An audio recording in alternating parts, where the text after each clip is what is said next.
അപ്പോൾ എല്ലാവരും ഓരോ ദിവസവും വിളിച്ച് വിളിച്ച് ചോദിക്കുകയാണ് ഇന്ന ഐറ്റംസ് ഉണ്ടോ എന്ന്. അപ്പോൾ ഉള്ളത് ഞാൻ അവർക്ക് ചെയ്ത് കൊടുക്കുന്നുണ്ട്. അല്ലാതെ വീഡിയോ കോൾ ചെയ്തെടുക്കുന്നവരുമുണ്ട്. റീസെല്ലേഴ്സ് കുറേ പേരുണ്ട്, ഹോൾസെയിലായിട്ട് എടുക്കുന്നവരുണ്ട്. അപ്പോൾ എല്ലാവരുടെയും സപ്പോർട്ട് നമുക്ക് വളരെ അത്യാവശ്യമാണ്. എല്ലാവരും സപ്പോർട്ട് ചെയ്യുക, നമ്മുടെ വീഡിയോ എല്ലാവരിലും ഷെയർ ചെയ്യുക, നമ്മുടെ ചാനലിൽ എത്തിക്കുക. വാങ്ങാൻ പറ്റുന്നവരൊക്കെ വാങ്ങുക, അല്ലാത്തവർ വീഡിയോ ഷെയർ ചെയ്യുക. ഇത് വന്നിരിക്കുന്നത് കോട്ടൺ കുർത്തിയുടെ കളക്ഷനുമായിട്ടാണ്. ചേർന്നത് വൈറ്റ് ആണ് ബേസ്, അതിൽ യെല്ലോ പ്രിന്റ് പോയിട്ടുള്ളതാണ്. നമുക്ക് സാധാരണ ഇത് വന്നിട്ടുള്ളതെല്ലാം നമ്മുടെ ഷോപ്പിലെ റയോൺ ഫാബ്രിക്കിലാണ് ഇങ്ങനത്തെ പ്രിന്റ് വന്നിട്ടുള്ളത്. നേരത്തെ നമുക്ക് ഇഷ്ടം പോലെ വന്ന് അത് സോൾഡ് ഔട്ട് ആയതുമായിരുന്നു. ഇപ്പൊ വന്നിരിക്കുന്നത് കോട്ടൺ ഫാബ്രിക്കിലാണ്. ഷെയ്ഡ് വരുന്നത് വൈറ്റില് പിങ്ക് ആണ്, വൈറ്റ് ബേസ് പിങ്ക് ആണ് ഷെയ്ഡ് വന്നിരിക്കുന്നത്. നല്ല ഭംഗിയുള്ള ഷെയ്ഡാണ്. Front and back round neck വരുന്നു.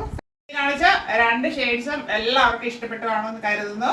അപ്പോൾ എല്ലാവരും പെട്ടെന്ന് തന്നെ വാങ്ങാനായിട്ട് ശ്രമിക്കുക.